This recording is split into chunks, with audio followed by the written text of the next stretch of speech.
She was just an ordinary woman. At least that's what everyone thought.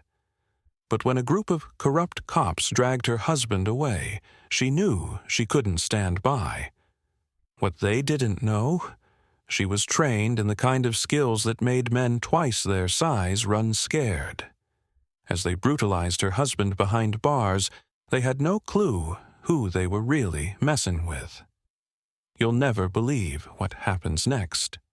Before we dive in, let us know where you're watching from. The story starts on an average day, the kind of day that feels like it could never go wrong. The sun was just beginning to set over their small, quiet neighborhood. The couple lived in a modest house on a tree-lined street. Nothing fancy, but it was theirs, and it was home. She was a fiercely loyal woman who kept to herself. Most people in the neighborhood knew her as the kind lady who offered to help with groceries, or who lent a hand when someone's car broke down. No one could have guessed that she once lived a completely different life. A life she had worked hard to leave behind. She didn't talk about it. Not to her neighbors, not even to her husband. Her husband was the type of man who earned respect without demanding it. People liked him because he was steady, dependable. He worked long hours at a local hardware store and always had time to help a neighbor fix a fence or lend out a tool. He was the guy everyone waved to as he walked down the street, the kind of man who'd give you his last dollar if it meant you wouldn't go hungry. He didn't have any enemies, or so he thought. On that particular evening, she was inside, getting dinner ready. He was out front, tending to the garden he loved so much. The sound of laughter floated through the air from a nearby house. For a moment, everything seemed perfect. Then the peace was shattered. Out of nowhere, 2 police cruisers pulled up, their lights flashing but no sirens. The doors slammed open, and a group of officers stormed out. Their faces were set with an intensity that turned heads. Neighbors peeked out their windows, unsure of what was happening. They approached her husband, barking orders. He stood there, confused. He hadn't done anything wrong, hadn't even been near trouble. But the officers grabbed him, handcuffing him before he could say much. She rushed outside, her heart pounding. "What's going on? What are you doing?" The lead officer gave her a look that sent chills down her spine. "Stay back, ma'am. This doesn't concern you." She tried to protest, to demand answers, but they shoved her husband into the car and slammed the door. He managed to shout her name as they pulled away, his voice barely audible over the engine. She stood there, frozen in place. Her heart was racing, but her mind went quiet, completely silent, just like it had in the old days. The neighborhood was still. Everyone watching knew something wasn't right, but no one dared say it. As the police cruisers disappeared down the road, she turned back toward her house. The kitchen light was still on, the meal she'd been preparing now forgotten. The life she had so carefully built, the normal, peaceful life, was crumbling around her. She could feel it, and she knew in that moment that this wasn't going to fix itself. As the night deepened, her thoughts became clearer. She wasn't just worried about her husband's safety. She was furious. She knew there was no way he could have done something to deserve this. She knew those officers had abused their power, and she knew she wasn't going to stand by and let it happen. Not this time. Not to him. What the officers didn't know, what no one around her knew, was that she had a past she'd buried long ago. A past that gave her the kind of training most people only see in movies. And now, as her hands trembled at the thought of what they might be doing to her husband, she realized that maybe it was time to unbury it. The streets outside were silent. The neighbors had gone back inside, unsure what to think. But inside her house, the air was heavy with something new. A quiet determination had taken root. They had taken her husband, but they had no idea what they were about to face. Once her husband was taken away, everything changed. She spent the first few hours making phone calls. Hospitals, police stations, anyone who might have information. No one could tell her where he was. The few times she reached an actual person, all she got was vague answers and abrupt hang-ups. Something wasn't right. She could feel it. The system she had hoped would help her was turning a blind eye. The next morning, after a sleepless night, she tried again. This time, she found someone at the local precinct who admitted her husband had been booked. But when she asked what he was charged with, they dodged her questions. "It's under investigation," the officer said, not even looking up from his desk. "You'll have to wait." Frustration turned to anger. She wasn't someone who sat back and waited, especially not now. But she also knew that getting emotional wouldn't help. Instead, she leaned on the part of herself that had always kept her grounded, the part that planned ahead, thought things through, and never lost focus. She would find out the truth, no matter how hard they tried to keep it from her. As she dug deeper, the story started to come together. The arrest wasn't about her husband at all. It was about sending a message. The officers who took him weren't just cops. They were part of a group with their own rules, their own way of dealing with anyone who got in their way. Her husband was an easy target, and they thought no one would stand up for him. They were wrong. That afternoon, she visited a friend who worked in the local courthouse. This friend didn't know much about her past, only that she was reliable and always willing to help. "I need to know what's going on with my husband's case," she said calmly. "I can't get any straight answers from the police." The friend hesitated, glancing around the empty hallway. "You didn't hear it from me," they whispered. "But I've seen cases like this before. They'll keep him locked up without proper charges as long as they can. It's about power, not justice." The words confirmed what she'd already suspected. The cops weren't just bending the rules, they were breaking them. And if no one else was going to hold them accountable, she would. Not through the system, though. That option was off the table. She would use the skills she'd worked so hard to leave behind. It wasn't just about her husband anymore. It was about stopping these officers from hurting anyone else. She went home and opened a small, locked box in her closet. Inside was the past she never talked about, the tools of her trade, the gear she thought she'd never touch again.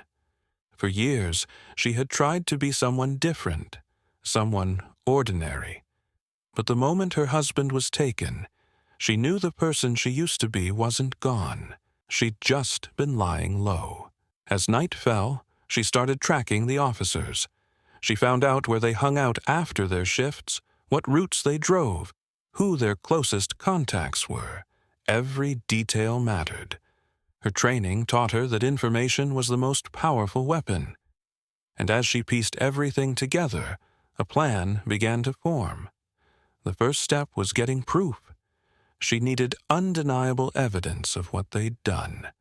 She started visiting the spots where her husband was last seen, asking questions, keeping her ears open. People were reluctant to talk at first, but when they saw how determined she was, they started sharing what they knew. She heard about the backroom interrogations, the off-the-record beatings, and the threats that kept victims silent. She recorded every conversation, every whispered confession. When she had enough, she turned her attention to the officers themselves. She didn't approach them, not yet. Instead, she let them think they were untouchable. She watched, waited, and prepared. What they didn't realize was that their time was running out. She wasn't just gathering information, she was setting the stage. By the time they knew she was coming, it would be too late. The woman they dismissed as just another upset wife was about to show them who she really was. Every detail, every step of the plan brought her closer to the moment she'd been building toward. It wasn't just about revenge. It was about justice, about making sure no one else had to go through what her husband endured. And if she had to step back into the shadows of her old life to do it, so be it. With her plan in motion, she knew this was it. This wasn't about revenge anymore. It was about justice. Her husband was still in that cell, enduring their abuse, and she was done waiting. The corrupt officers thought they could do whatever they wanted. They believed no one would dare challenge them. They didn't know she wasn't just another upset wife. She was trained for this, mentally, physically, strategically. The first officer she targeted was the ringleader. His name was Carter, and he was a seasoned cop known for running things his way. He had built his reputation on fear and control. People in the department either looked the other way or were too scared to stand up to him. She had watched him for weeks, noting his patterns. He followed the same routine after his shifts, meeting up with his crew at a bar downtown. That bar became her first battleground. She entered quietly, wearing a simple jacket and cap that made her blend into the crowd. Carter and his crew were at their usual table, laughing, bragging, acting like kings of the city. She stayed in the background, watching, listening. Carter's loud voice carried across the room. He boasted about how easy it was to keep the streets in line, and how no one dared to push back. The arrogance in his tone only fueled her determination. As the hours passed and the crowd thinned, Carter finally left the bar, heading down a poorly lit alley that led to his car. She followed from a distance, her footsteps silent. He didn't notice her until it was too late. She stepped out of the shadows, standing a few feet behind him. "Carter," she said, her voice steady. "We need to talk." He turned, startled. "Who the hell are you?" he demanded. "You don't remember me?" she asked, her voice calm, controlled. "I'm the wife of the man you've got locked up for no reason."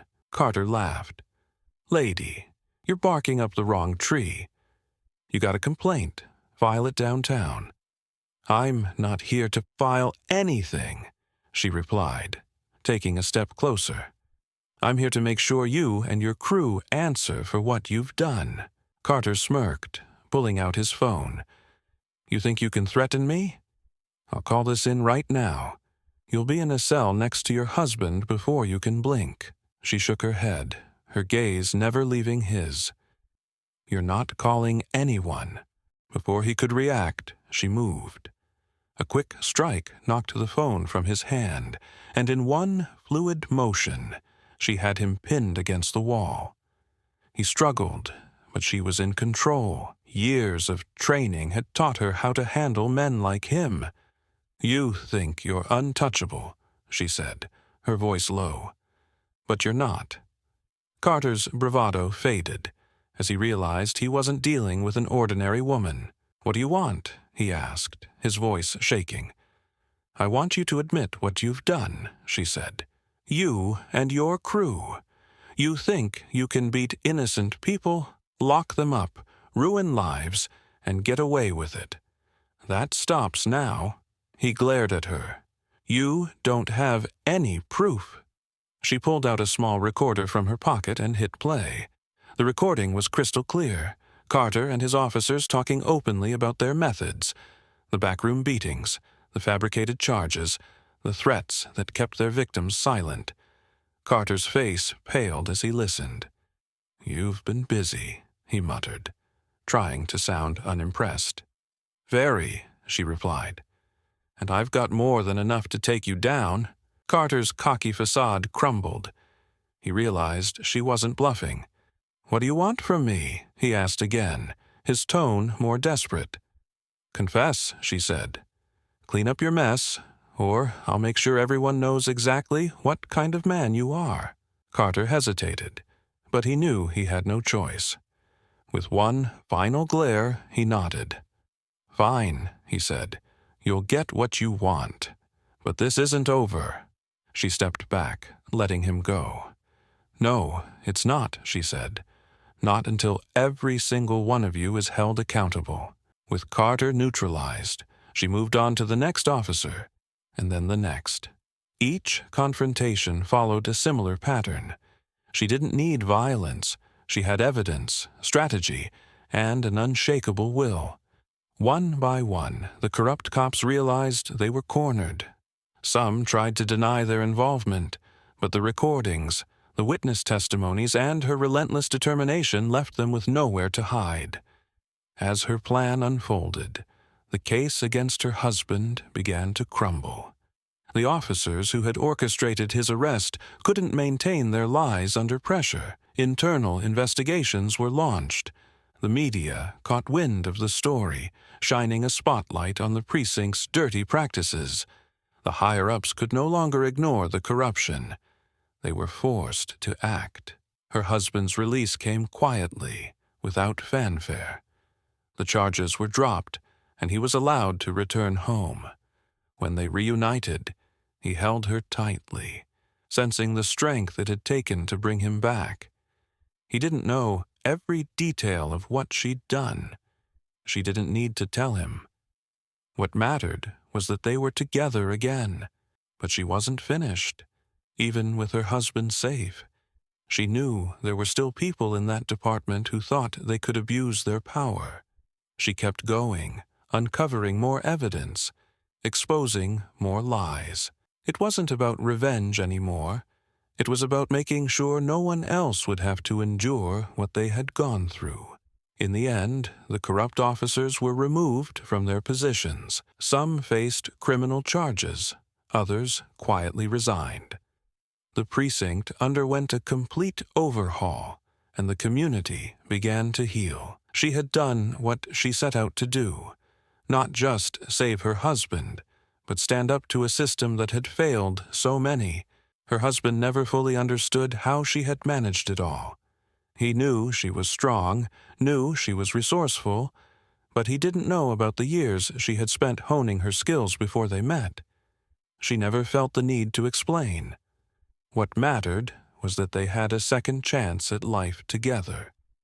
In the aftermath, the woman who had once lived in the shadows felt a sense of peace she hadn't known in years. She had faced her past, used it to fight for justice, and emerged stronger than ever. The scars from the battle remained, but they were a reminder of what she had overcome. Her husband was safe, the corrupt officers were gone, and a once broken system was starting to change. She had reclaimed her power, not through revenge, but through strength, determination, and a refusal to back down. When she first began her investigation, she thought the issue was limited to a few corrupt officers targeting vulnerable people like her husband. She believed she could expose them, get her husband released, and move on. But as she continued to follow the evidence, she discovered that the problem ran far deeper than she had ever imagined. It all started when she found an old, tattered ledger in Carter's car. At first, it looked like a collection of random notes, names, amounts, dates. She almost dismissed it as junk, but her instinct told her to look closer. As she pieced the information together, she realized it wasn't just a personal log. It was a record of payouts, bribes, and favors. These entries didn't only involve Carter and his crew. They pointed to a larger operation that spanned across multiple departments. The more she dug, the clearer it became. This was a network. She discovered that certain judges had unusually close ties to the officers. Cases involving certain individuals were fast-tracked. Their charges dropped without explanation. On the flip side, other cases, like her husband's, were handled with uncommon severity. The same names appeared over and over again in these records. It wasn't just Carter. It wasn't just a few bad apples. This was a coordinated effort, a system designed to keep a certain group in power while profiting off the suffering of others. One name stood out among the rest: Judge McAllister. He was well respected, known for being tough on crime. But now she saw a different picture. He wasn't just tough, he was deliberate. His rulings often aligned with the officers' interests, punishing those they targeted while protecting those they worked with. She had always felt something was off when her husband's case reached McAllister's courtroom. He barely let her speak, dismissed her evidence, and issued a harsh ruling without hesitation. Now she understood why. He wasn't impartial. He was part of the network. As she traced the connections further, she discovered something even more disturbing. It wasn't just about money or power, it was personal. Years ago, her husband had unknowingly crossed paths with someone connected to this network. He had refused a deal that would have helped their operation, standing by his principles even though it cost him. At the time, he had no idea the impact of that choice. But now, she saw the long shadow it cast. His arrest wasn't just bad luck, it was payback. The officers and the judge weren't just abusing their power, they were settling a score. Her initial goal had been simple: get her husband out. But now, with this new understanding, she knew she couldn't stop there. If she walked away, the network would continue. More innocent people would be targeted. More lives would be ruined. She had to expose everything. But how? She couldn't trust the local police department. Too many officers were involved. Going to internal affairs might only tip them off, giving them time to cover their tracks. She needed someone outside the system, someone who wouldn't be intimidated or silenced. That's when she thought of Sarah, an investigative journalist she had met years ago. Sarah had built a reputation on uncovering corruption. She had faced threats, lawsuits, and smear campaigns, but she never backed down. If anyone could help expose the network, it was her. She reached out to Sarah, carefully explaining what she had found. At first, Sarah was skeptical. "You're telling me an entire precinct, a judge, and who knows how many others are running a criminal enterprise?" she asked. "It's not a theory," she replied. "I have the proof." She showed Sarah the ledger, the records, the audio clips she had collected. Sarah's expression shifted from doubt to disbelief. "If this is real," Sarah said, "it's huge, but it's also dangerous." "I know," she said. "That's why I need you." Sarah agreed to help. They worked in secret, double-checking every piece of evidence. They interviewed people who had been affected, collecting testimony from those brave enough to speak out. As the pieces came together, a horrifying picture emerged. This wasn't just corruption. It was organized crime hiding behind badges and robes. One key breakthrough came when they uncovered a pattern in the arrests. Certain individuals were always targeted at specific times, often before key community meetings or elections. It became clear that the network wasn't just about profit. They were controlling the local narrative, silencing voices that could challenge them. They didn't just run the streets. They ran the entire community. When Sarah's story finally broke, it hit like a thunderclap. The headline wasn't just about her husband's case. It was about the entire network, exposed in meticulous detail. The evidence was undeniable. The ledger, the recordings, the testimony, it was all there. People who had lived in fear for years finally spoke up, their stories validating everything she had discovered. The fallout was immediate. Judge McAllister faced an ethics investigation, and the state's Judicial Commission suspended him, pending a full review. Several officers resigned before they could be formally charged, while others were placed under arrest. The precinct went into damage control mode, but the public wasn't buying it. Protests erupted, demanding a full overhaul of the department. Politicians who had ignored the problem now scrambled to distance themselves from the network. Her husband's release, once a personal victory, now felt like a small part of a much larger battle. He was home, safe, and recovering from the ordeal, but she knew their fight wasn't over. The network had been exposed, but the work of dismantling it had only just begun. As she reflected on the journey, she felt a mixture of exhaustion and determination. What started as a desperate attempt to save her husband had turned into something much greater. She had faced unimaginable odds, uncovered painful truths, and confronted a level of corruption that most people never see. But in the end, she had made a difference. The revelation didn't just change their lives. It changed the entire community. People who had felt powerless now had hope.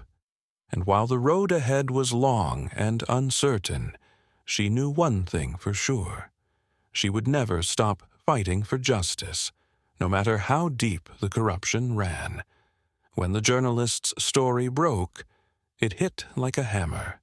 For years, people in her community had whispered about corruption, but no one had dared to challenge it. The officials involved, the police officers, the judge, and their enablers, had carefully maintained the appearance of authority and fairness. Now, their empire of lies had crumbled, and the community finally saw the truth.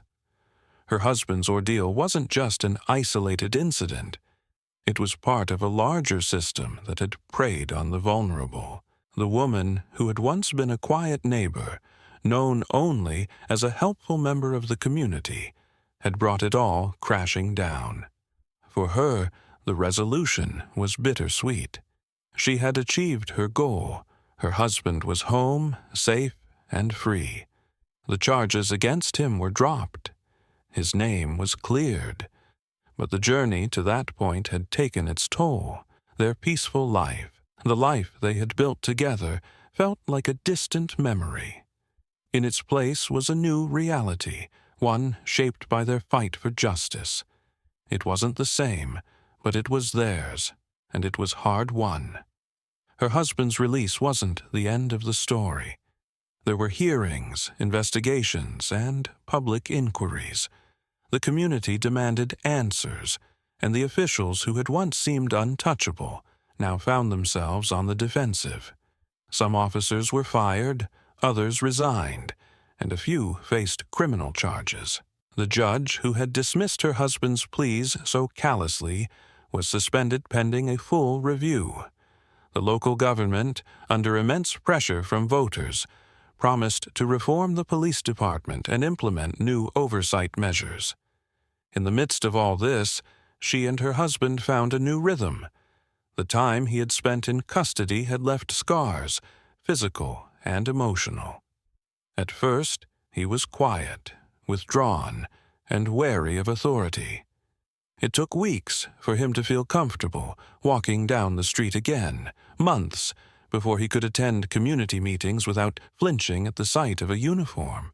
But as the weeks passed, he began to heal, seeing the positive changes in their community, knowing that their fight had made a difference, helped him regain his confidence. Slowly but surely, he started to feel like himself again. For her, the process was different. She had spent so long fighting, planning, investigating, gathering evidence, that she struggled to let go. Even after her husband's release, she found herself drawn to every new development, every piece of news about the investigations. She felt a responsibility to see it through, to make sure that the people who had harmed her husband and so many others faced the consequences. She wasn't ready to step back. Not yet. At first, she worked quietly behind the scenes, connecting with other families who had suffered similar injustices. These families looked to her for guidance, for advice on how to navigate a system that often seemed designed to silence them. She shared her experience, helping them find their own voices. Over time, her role evolved. She became a community leader, someone people turned to for support and encouragement. The strength she had drawn upon to fight for her husband now became a source of inspiration for others. The ripple effects of her actions extended far beyond her neighborhood. The journalist's exposé inspired similar investigations in other towns. Old cases were reopened, new policies were debated, and activists in other cities began to push for reform. The story of one woman standing up against a corrupt system resonated with people everywhere. It became a symbol of resilience and hope, a reminder that change was possible even in the face of overwhelming odds. But for all the progress, she knew the fight wasn't over. Corruption didn't vanish overnight, and not everyone involved in the network faced justice. Some slipped through the cracks, others moved on to different positions. She learned that change was a slow, ongoing process.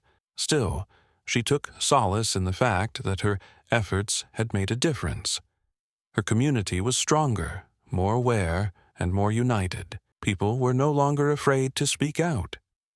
They had seen what could be accomplished when someone refused to back down. At home, her relationship with her husband deepened. They had been through something that would have broken many couples, but instead, it brought them closer. They understood each other in a way that few others could. The quiet moments they shared, sitting on the porch, watching the sunset, or simply enjoying a meal together, became all the more precious. Their bond was unshakable, forged in the crucible of adversity. Her fight also brought her closer to her neighbors. People who had once been distant acquaintances now saw her as a friend, a leader, a symbol of strength. They rallied around her and her husband, offering support and encouragement. Community events that once felt like routine gatherings now carried a sense of purpose. They weren't just meetings. They were celebrations of their collective resilience and determination. In reflecting on her journey, she saw how much she had grown. She never considered herself a hero. She was just a woman who loved her husband, who refused to let an unjust system destroy their lives. But she realized that strength came in many forms. It wasn't just about standing up to corrupt officers or exposing a judge's misdeeds. It was about enduring the long nights, the moments of doubt, and the fear of what might happen if she failed. It was about holding on to hope when everything seemed lost. As the months turned into years, the changes in the community became more evident. The police department underwent a complete overhaul. New leadership brought in fresh perspectives and a commitment to transparency. Training programs emphasized accountability and respect for the people they served. Community oversight boards were established, giving residents a voice in how their neighborhood was policed. The transformation wasn't perfect, and it wasn't without setbacks. But it was progress. People began to trust the system again, slowly, cautiously. They saw that when individuals stood together, they could hold those in power accountable. The fear that had once silenced so many was now replaced by a sense of empowerment.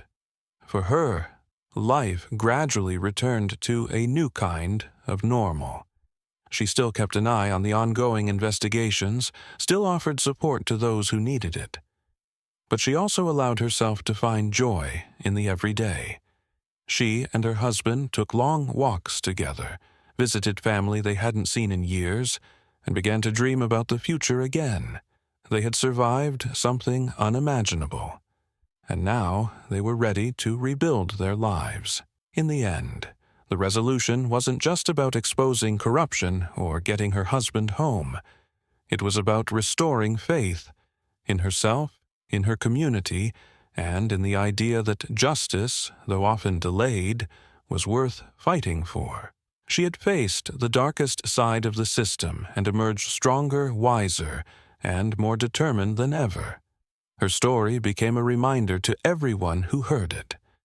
No matter how deep the corruption runs, no matter how powerful the forces against you, standing up for what's right can make all the difference.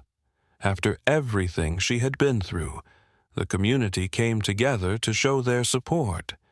People who had been silent for years were now speaking up, demanding justice and fairness. She didn't do it for fame or recognition. She fought for her husband, for her family, and for anyone who had ever been wronged. Her determination had sparked change. But the work wasn't over. Even as the local government pledged reforms and new policies were introduced, she knew that true accountability wouldn't come overnight. The fight for fairness and equality was ongoing, and she was determined to see it through. She continued to speak out at community events, urging others to stay involved, to keep the pressure on, and to hold the system accountable. Her voice inspired others, showing them that one person's courage could create a ripple effect of change.